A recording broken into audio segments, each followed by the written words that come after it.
Hello everyone and welcome. In this video I'm going to be sharing my thoughts on The World Beyond Season 2, Episode 2 and Episode 3. As is the norm with all my videos, I won't be holding back on any spoilers, so please do keep that in mind. Anyway, without further ado, let's begin. So here we are yet again reviewing The World Beyond, and as you may know, I was thinking of doing reaction videos to The World Beyond instead of reviews, but my reaction video got blocked about 5 times. It got copyright claims about 5 times to the point where it said that my video wouldn't even be able to be seen in America, which is where most of my viewers are. So I had to keep taking it down and editing it. And then the video that I did finally put up, which I edited about 5 times and put up, well, I mean, it's able to be viewed, but I'm not allowed to put any adverts on it, and it's still getting copyright claims. So yeah, you win, AMC. I'm going to go back to reviews. But to be honest, it's probably a good thing that I didn't do a reaction video to episode 2 because there's so little to react to be honest. It was an episode where I watched it and there wasn't really anything that was as bad as episode 1. I mean, there are a few stupid things that I'll talk about in a moment, but it was just so kind of average that I would have just watched it and there would have been no reaction. If I did a reaction video, it would have just been me just staring for like 50 minutes. I mean, it's just such a dull episode in my opinion. You know, I watched it last week and I honestly can't really remember that much about it, but here goes anyway. So to summarize the plot, Hope is at the CRM and she's basically being shown around the place and introduced to the place, and she's being given a tour of the CRM by this scientist who is dating her dad, I believe. And she's on the tour and she says to the scientist, "Oh, do you mind if I head back to the bathroom over there and I'll meet up with you in a moment?" And then the lady goes, "Yeah, no problem." Like, this is a secret lab. Like, a secret facility. Where's the fucking security? Yeah, okay, you just walk off on your own back there to the bathroom and meet me later. What the fuck? How can you be this stupid? You don't take someone on a tour and then let them walk off the tour on their own.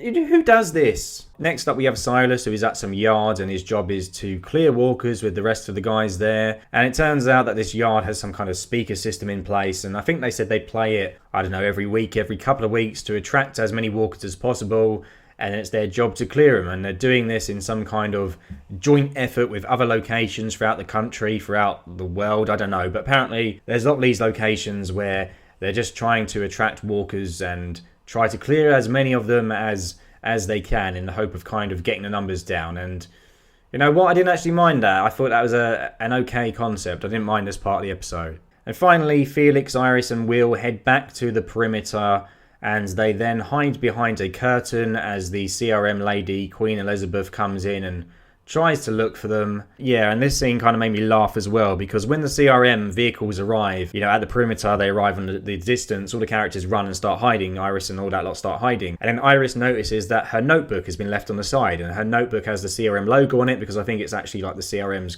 code book or something, I don't know. But she notices there and she's like, "Oh, I need to get it." But then the dude's like, "No, there's not enough time, hide." So she runs off and hides, but the CRM take like another 30 seconds to arrive at the house. And you know, Iris was pretty much already at the book at that point in time anyway. It's not like there was a big distance between where she hid and this table, but the dude's like, "No, you can't pick it up, go."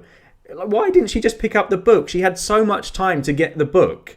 And then what happens is this scene of this dude puts a piece of paper on the book to try and hide it from Elizabeth, and it's trying to be tense and nervy. Oh no, the paper's blown off. She might see the book. But there was no reason for the book to be there in the fucking first place. She could have just picked it up. She had so much fucking time to pick the book up. Anyway, Lizzie doesn't find the book, so I guess putting a piece of paper on the book worked. I guess that trick worked. And just as she's about to peer behind the curtain and find them, she gets a call on the radio and she has to go off somewhere else. What a coincidence. And that's about it for episode 2, really. There's not really a lot to it. And, you know, I noticed in my episode 1 video that a lot of people were saying, "Oh, episode 2 is a lot better. Wait till you see the second episode, blah, blah, blah." And, I mean, I guess it is better than the first episode. There's no denying that. But it's just so dull.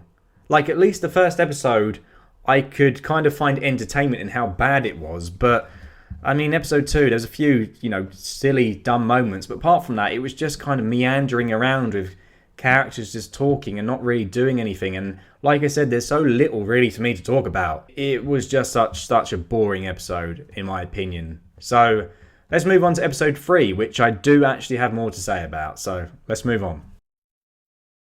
Episode 3. So let's get the bad out of the way first. Every single scene at the CRM is fucking terrible. So basically what we have is Hope and Mason, who's this new kid who is briefly seen in episode 2. They're in some kind of science class and they start arguing about the right answer to a question, and they start debating science, and they do it in this way in which they're like weirdly, awkwardly flirting, and it's just really cringy to watch and like something out of Twilight, and I didn't need to see that at all. And then after class, Hope is invited to some kind of like party, some club downstairs or whatever, some science club, and she goes to this party. Then her and Mason start playing Extreme Jenga. Oh yeah, this ain't any old Jenga, boys and girls. This ain't the Fortnite Jenga that I just found in my stepkid's bedroom. Oh no. No, none of that pussy crap. Get the fuck out of here. Extreme Jenga has rock music in the background because it's so fucking hardcore, man.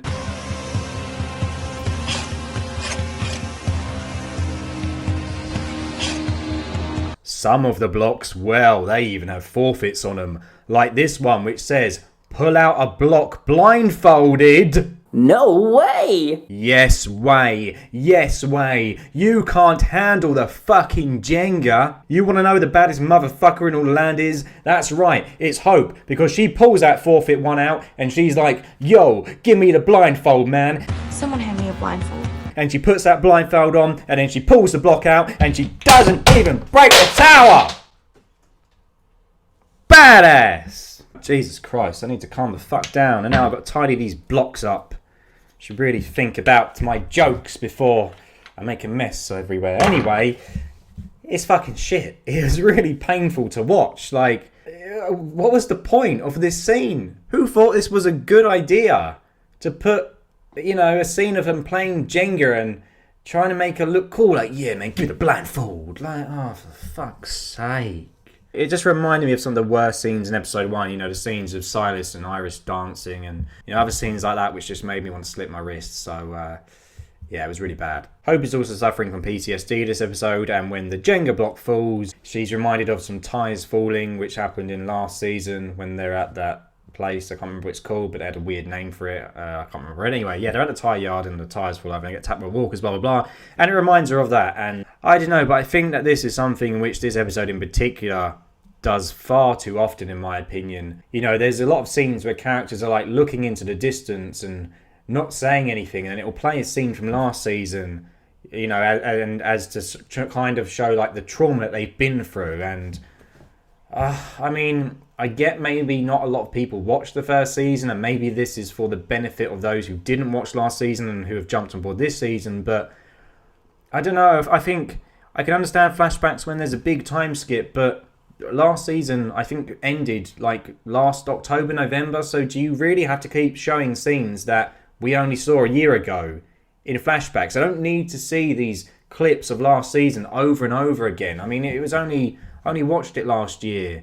I'm trying to forget about it. Stop showing me the old scenes of this show, please. Anyway, after going through all the trouble of getting Hope to the CRM, Huck agrees that she will help Hope escape so that she can see Iris. So she's only been at the CRM for 2 episodes, and now we're already leaving, which is a bit annoying because we all were looking forward to, well, I was at least. I think most people were hoping that when we got to the CRM, we'd learn a bit more about walkers and experiments and blah, blah, blah. And yes, there is a bit that we do learn in these 2 episodes. We learn that they're trying to attack the walkers with some kind of fungus which will kill them all off. And there is a few things that we learn, but it kind of just feels like, well, we've only just got here and now we're going away from it. You know, we've spent all season getting here, but nope, let's take her out of here now. And okay, I'm guessing it's only going to be temporary and Hope is going to return, but I kind of just think, yeah, well, this is a bit dumb. You wasted all this time getting here, now you're leaving. So, yeah, I don't know. Let's move on to the other part of the episode, which features Percy and Felix, which isn't actually that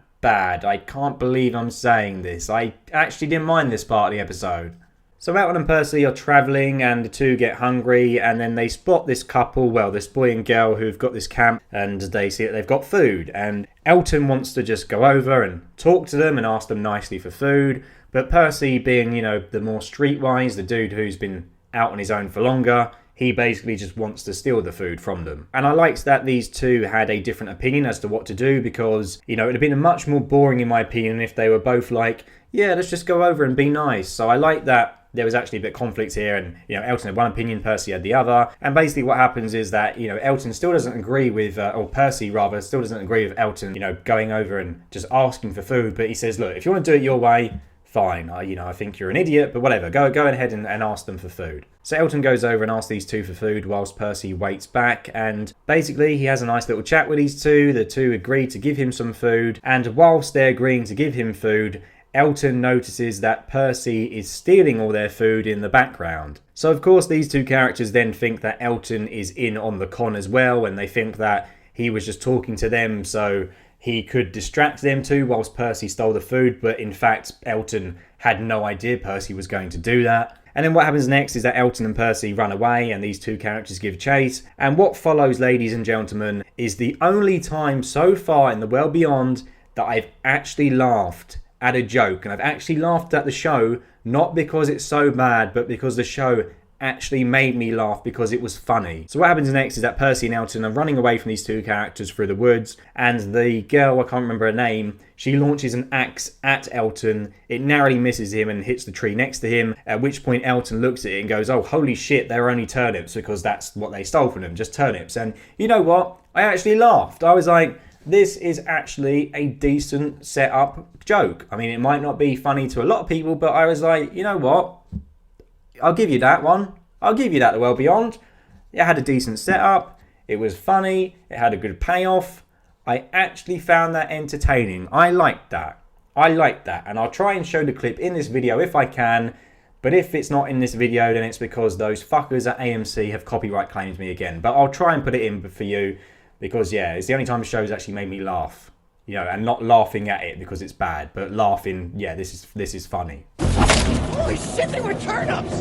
What happens next is that Percy and Elton come into contact with some walkers, and then the two characters from earlier come and save them. And I mean, this girl's doing like fucking roundhouse kicks and all sorts of crazy shit. And basically, Elton gets nibbled on his arm by a walker, or nibbled on his jacket. And then the girl comes across and she's like, right, I've got to chop your arm off now. And it turns out that Elton hasn't actually been bitten. It didn't go through his jacket. And he's there trying to explain, like, no, don't chop my arm off, while she's like trying to hack away at his arm. Which again, following on from what came earlier, I found it quite funny. I don't know, maybe I've been drugged or something by Scotty G to find this show funny now, but this all actually worked for me. And, oh, something's going on outside. Someone's bibbing at someone anyway. I've completely lost my train of thought now. But anyway, what was I saying? Yeah, so Elton then explains that the jacket, the clothes that he wears are bite resistant, which explains why he's always wearing this stupid jacket all the time. Because I think I remember as well, someone in my season 2 episode 1 video said that they like the guy who always wears the jacket, always wears like a suit. Why does he wear the suit for some reason? And yeah, I always did find that a bit strange. But there you go, got an explanation as to why he actually wears the jacket. And then the next scene that happens is these two are captured, Elton and Percy are captured by these two, and the girl then takes all Elton's clothes, his jacket and his trousers, and puts them on. And again, when the transition to that scene, again I thought, oh, this is kind of funny, this is quite decent. If I was in her shoes, I would have done the exact same thing and took his jacket. And yeah, all this stuff with these two characters was pretty good. It was pretty good. It was like it's from a different show. Like, it wasn't actually that bad. It was all right. There was some funny writing in it. Yeah. What's going on? Can't believe I'm being this positive. But I like the Elton and Percy stuff. But, and there's always a but the only thing that I didn't like about the Elton and Percy stuff was the fact that these two characters, whose names that I still don't know yet, if that wasn't obvious, basically they were just playing with them the whole time. So it turns out that these two are friends with Iris, or well, no, they're from the perimeter, and Iris has told them about Percy and Elton, and they were basically going to find them. So they knew who they were from the get-go, but they just decided to kind of toy around with them and play with them. And yeah, I don't know, that doesn't quite land for me, because I mean, the joke with the axe is funny, but you do kind of think, well, you're playing with Elton, You could have accidentally thrown the axe through his head and killed him. And then what would you have then said to Iris when you got back to camp? Oh, sorry, the axe went through Elton's head. It was just a prank, bro. Like, you know, they didn't really think it through, did they? So, yeah, that bit did kind of, the revelation that these two were just playing a game with them, yeah, it kind of pissed me off. But it's still, you know, I still found the Elton and Percy stuff entertaining. Overall, this episode is still plagued by all the same problems that every single other episode of The World Beyond has, and I don't think that's ever going to change, and I've kind of accepted that. But I would say that just purely because of the Elton and Percy stuff, this is my favourite episode in the entire series. And I know that's not really saying much. I mean, that's like saying that diarrhea is my favourite type of shit. I mean, it's still a smelly, stinking mess at the end of the day. Channeling my inner angry video game nerd there with a shit joke. But you know what? I enjoyed it. I can't believe it, but I actually enjoyed it purely because of the Percy and Elton and stuff. It made the rest of the crap from the episode bearable. I actually thought it was okay. It was okay, and that's the best praise you're probably ever going to get from me about an episode of The World Beyond. I thought it was okay. I laughed. It was okay. I mean, the stuff at the CRM was just pure cringe, but it was alright. It was alright. Episode 3 was alright, and I really need to check that I am not being drugged by Scott Gimple, because surprisingly upbeat about this episode. But I liked it. I actually liked it. I can't believe I'm saying that. So let me know your thoughts below. I mean, I must be drugged. What's going on with my hand? But anyway, let me know your thoughts in the video comments below, and see you all very soon. I'm aware that I'm filming on Sunday the 17th, and as of now, I'm probably behind, you know, for those of you who are watching on AMC Plus. So I will try and catch up and review episode 4 and episode 2 of Fear this week, depending on how I feel, because I still don't feel 100%. I still feel a bit, you know, the chest is still hurting and still feel a bit shit. But we'll see. I'll try and catch up. But yeah, let me know your thoughts below. Do you agree with me? Did you like this episode? What are your thoughts on episode 2 as well? Because yeah, I didn't really like that one. And see you all soon.